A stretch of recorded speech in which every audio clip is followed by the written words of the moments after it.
Taking a really intensive look at the state of youth sports. That's right. We actually surveyed parents at Today.com and found that nearly 90% of them worry about concussions if their children play contact sports. So how do you minimize the danger? Stephanie Gosk, who is working hard this morning, is back with a bit of a different story. Hi again. Hi. Thanks, guys. This is an important one. You know, head injuries have been front and center in the conversation about youth sports for years, with parents often sorting through conflicting information or not enough information at all. We spoke with coaches, doctors, and parents and discovered that although we are doing better to protect our children's heads, awareness is not where it should be. And many experts say we need to do more.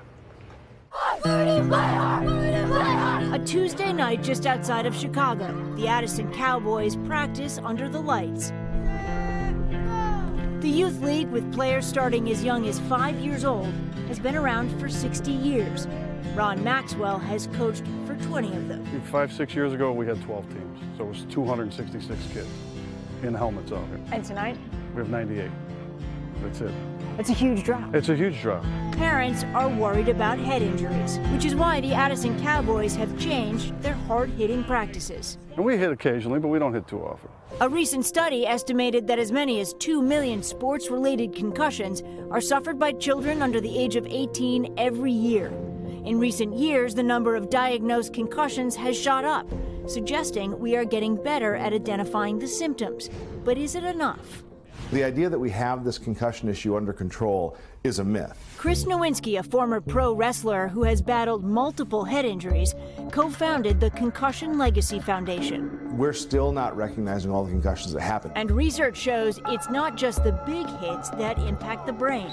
That repetitive subconcussive injury, where you may not even feel it, adds up over time. The brain is not meant to take 500 or 1,000 hits to the head while you're still developing. Do you think parents have a false sense of security that if it's not labeled a concussion, then their child is fine?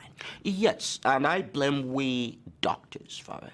Dr. Bennett Omalu, author of Truth Doesn't Have a Side, discovered the degenerative brain disease known as CTE. The forensic pathologist who was portrayed by Will Smith in the movie Concussion stirs up controversy. If you place a helmet on the head of a child and take that child to a field and he suffers repeated blows to his head, over time, that child suffers brain damage. If that is not the definition of child abuse, what is it?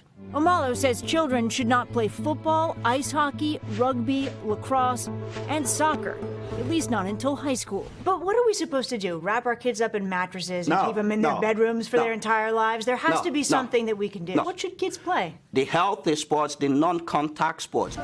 But Esther Lovett, a high school senior who lives outside Boston, wouldn't trade a day of playing a sport she loves. I'm so thankful for all of my time that I spent playing soccer. Lovett will never play again after a concussion she suffered in the 8th grade. A girl took a shot on goal and nailed me kind of in the back of the head. With the ball? With the ball, yeah. And I was really nauseous, pretty dizzy. Couldn't really see very well. I played the rest of the game. I just didn't really know any better. The concussion led to a condition that gets very little public attention: post-concussion syndrome. I don't think I sat through an entire class the rest of that year. Describe to me what it felt like. Just like awful headaches. Seeing the board, it was just like kind of blurring in and out. The severe symptoms lasted months. Compounding the problem, Esther banged her head again on the stairs. Years later, she is still suffering from daily headaches. Did you ever have any idea that that was in jeopardy, playing that game? Never. Never would have occurred to us. In Addison, this group of football moms is out here every night, every practice. That is some serious dedication. It's fun to watch. They told me they worry about the hits, but feel the benefits of playing the sport outweigh the risks. I mean, speaking to my own pediatrician, he was for us playing football. Over the years playing football, I feel like that's given him confidence to kind of grow into himself. He's not as afraid as he used to be. If these kids weren't out here right now playing football, what do you think they'd be doing? They'd be on the couch at home. And, you know, as a parent, you don't want your kid to be on the couch all day long. You'd rather have them out here. So what precautions should parents take? talk to your child's pediatrician, understand all the potential risks, and make sure that there are appropriate measures to limit danger. You can also consider non-contact sports like track and field or swimming. And here's an interesting sign of the times. According to our Today.com survey, now only 36% of parents say they would let their 10-year-old play tackle football. How about those numbers, guys? Flag football, more and more popular than it ever has been. But incredible to see the ramifications for the young lady and soccer player. I mean, unexpected. Thank you. Hello, Today fans. Thanks for checking out our YouTube channel. Subscribe by clicking that button down there and click on any of the videos over here to watch the latest interviews, show highlights, and digital exclusives.